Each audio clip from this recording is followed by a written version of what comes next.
Hey everybody, it's Nick with Life of Nick, the amputee.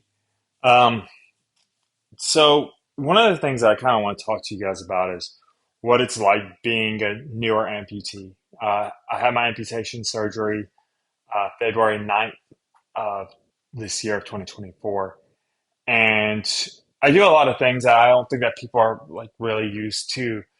People being new to the amputation world doing. I'm always out doing something. I'm either out with my family or I'm at the gym. I'm always trying to make sure that I'm ready and, I'm staying physically active. And I think a lot of it, people are like, oh, well, you're new to this and how are you dealing with it? And, you're missing a leg now. Isn't that something, completely different for you?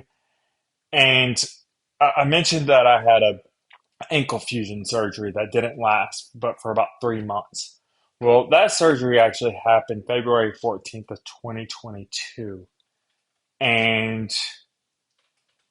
you know, for 3 months it was really good after I could start walking and then once it like failed, I, said, oh, I've been in the eye walk. So for, you know, over for almost 2 years, I basically lived on an eye walk.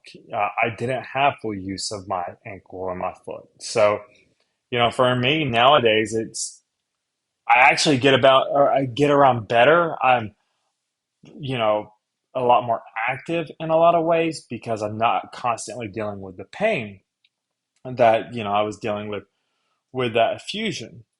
And so it's one of those things that you might see an amputee and you might think, oh, well, you know, this sucks for them. This isn't good, but it doesn't mean that it's not good for them. It doesn't mean that it sucks for them.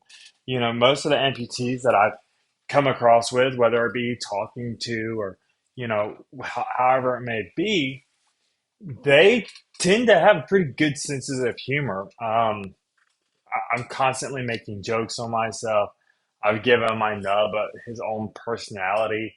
It's one of those things that I think that you adapt to.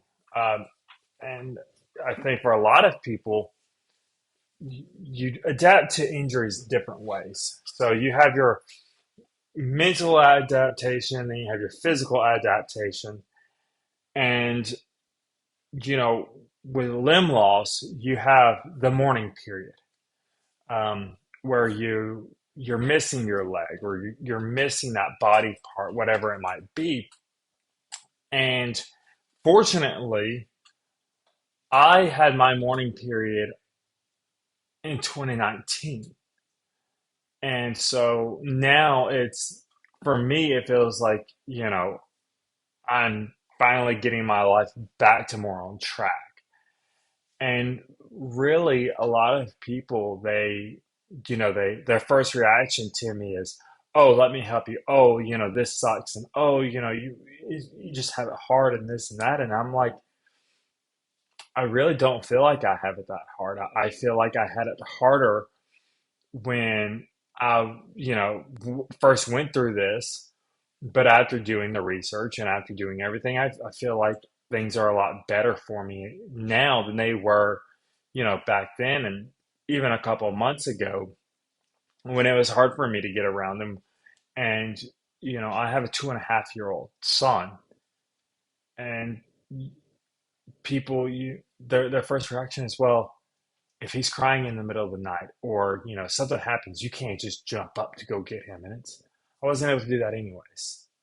It's not changing that portion of my life. I wasn't able to do that anyways, which made it hard for me to have to deal with because as a parent, your kid's hurting, they're upset, they're screaming. You're like, I gotta go get them. I gotta go protect them. I gotta go take care of them.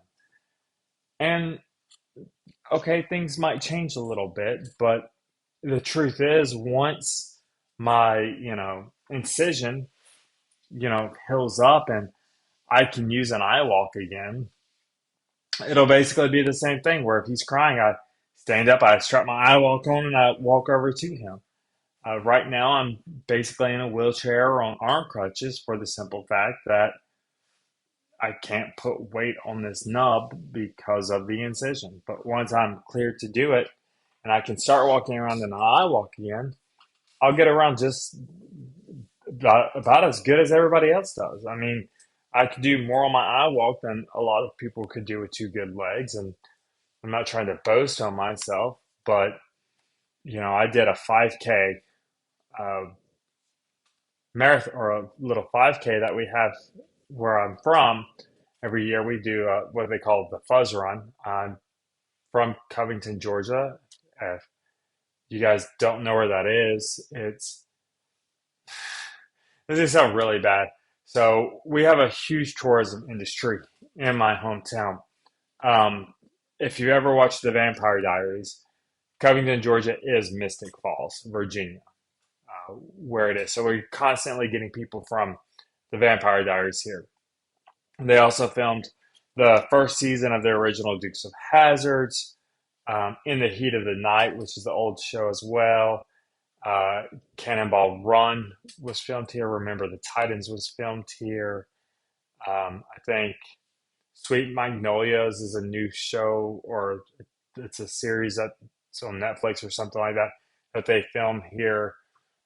So we have a lot of filming here, and so we do a 5K every year called the Buzz Run for the local police department, and I literally do the 5K in a I walk, and there were people that I was still, even in my own age group, with two healthy legs, that I was still, outpacing. And so it's one of those things where we sit there, and a lot of people have asked me, well, how do you get this motivation? How do you, get this drive? And it's, you have to do it yourself. Um, One of the biggest issues that I've noticed with a lot of people while being injured is there's this, I feel sorry for myself because I'm in this situation that I can't control. And it's understandable and it's valid. You can't control that situation completely. You're not in charge of every aspect of your life anymore because everything's dictated by what you're released to do, what components you have, a lot of factors that you might not have full control over. But the one thing that you do have control over is how you sit there and how you adjust to it mentally. Are you going to sit there and let yourself be a victim? Or are you going to sit there and do your best to be better? Um, there's always going to be people in similar situations as me that's going to be better than me.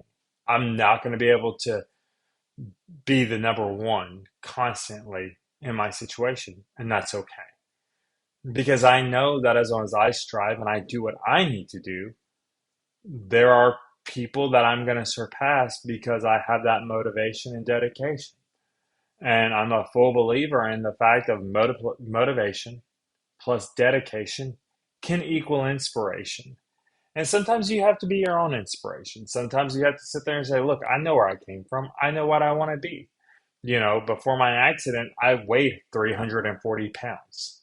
Um, After or when my accident happened, I weighed 270. I had, first started getting into the gym again, and I had been doing that for a couple months, and I lost a good amount of weight.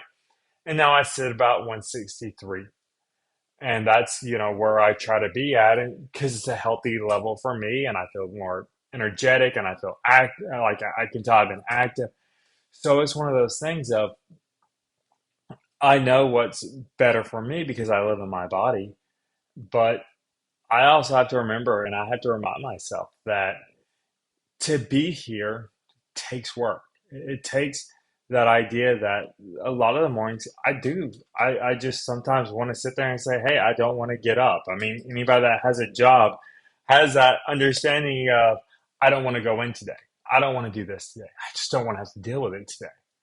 And it's the same for, me. I deal with the same thing. Like sometimes I wake up and I'm just like, I don't want to go to the gym. Like, let me go drop off my kid and let me just have a day to myself. And then I have to remind myself, you know, to be where you want to be, you can't just sit there and say, oh, I'm not going to do that today. Because as soon as you say that, as soon as you give yourself that grace into that, fact of, well, I'm not going to do this today. Tomorrow, it's a lot easier to sit there and say, you know what? I I didn't do it yesterday. I feel okay. I'm not going to do it today either. And then that starts a really bad chain reaction.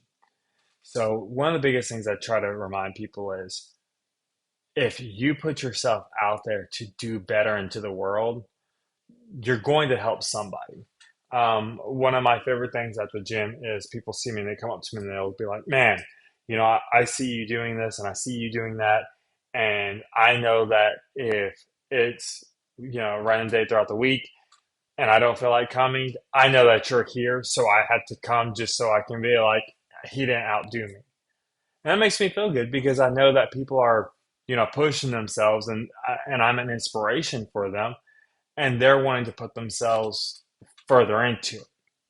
So remember, you might not know who you're touching or how you're touching their life, but you might, truly be helping somebody out. And if you're in a situation where you're injured, people will automatically sit there and put you as one of their goals. It sucks kind of because it's one of those things where I'm like, I don't want to be somebody's goal. I don't want somebody to be like, oh, well, I didn't see him this day. So, I'm okay because it makes you, sit there and you feel like you have to do it more. But at the same time, I use that as my motivation as, oh, okay, so if somebody's going to be putting me as, one of their goals that they want to be as active as I am, even though they don't have the same issues that I have. Well, good, cool, that's great. And it's a driving force for me. So if you guys know somebody that's an amputee and, or you're looking at becoming an amputee, like I say, it's not for everybody, but go through your mourning periods, do what you have to do mentally, because once you get past that block of mentality, the physicality portions of it will come with it. And in order to be healthy, you have to be mentally and physically strong. Now, I do believe in God, and I do believe that you have to be spiritually strong as well. And that's my belief. And, some of you might agree, some of you might disagree. And that's okay. But for me, I believe that, those three things mentally, physically, and spiritually, as long as you have those three core components in you, then you can do anything in this world. As long as you give yourself that strength and that knowledge of, hey, I can get through this, I can get through anything, you can. I mean, there's so many historical aspects of people that should not have survived something, but then just sitting there saying mentally, hey, I'm going to get past it, that they have, that they've gotten past things. There's a story a couple of years ago. I'd have to find it. I've had to try to find it, and it might just be anecdotal evidence. It could just be a story. I don't know, but basically, there was something one day about a guy who got stuck in a freezer truck, who literally sat there and wrote on the freezer truck that, hey, I'm prepared to die. I know this is what's going to happen, and I'm going to freeze to death. And when his body was found, they looked at the temperature. It wasn't actually enough to freeze him. He just had given up on life. So don't give up. Keep fighting. And don't ever let somebody else tell you that you can or can't do something, because it all comes down to you and it all comes down to what you're willing to risk and put forth into this world. And as long as you're willing to put goodness into this world, there will be goodness in this world. So I hope that you guys have a great day. Hopefully, I'll be posting again soon. But if, I normally post on Fridays, I'm going to go and post this on a Tuesday. We have family coming into town. So if I'm able to, I'll make another video shortly. If I'm not, I'll see you guys the next time. And like always, like, comment, and subscribe. But definitely leave your comments so that way we can actually do a video where I can answer your guys' questions. So that way I can, if you guys got questions about, oh, what happened here, what happened there, feel free to ask. And if I gotta translate it from whatever, that's fine. So please feel free to ask any questions that you want to. I try to be as much of an open book as possible. And yeah, hope to see you all soon.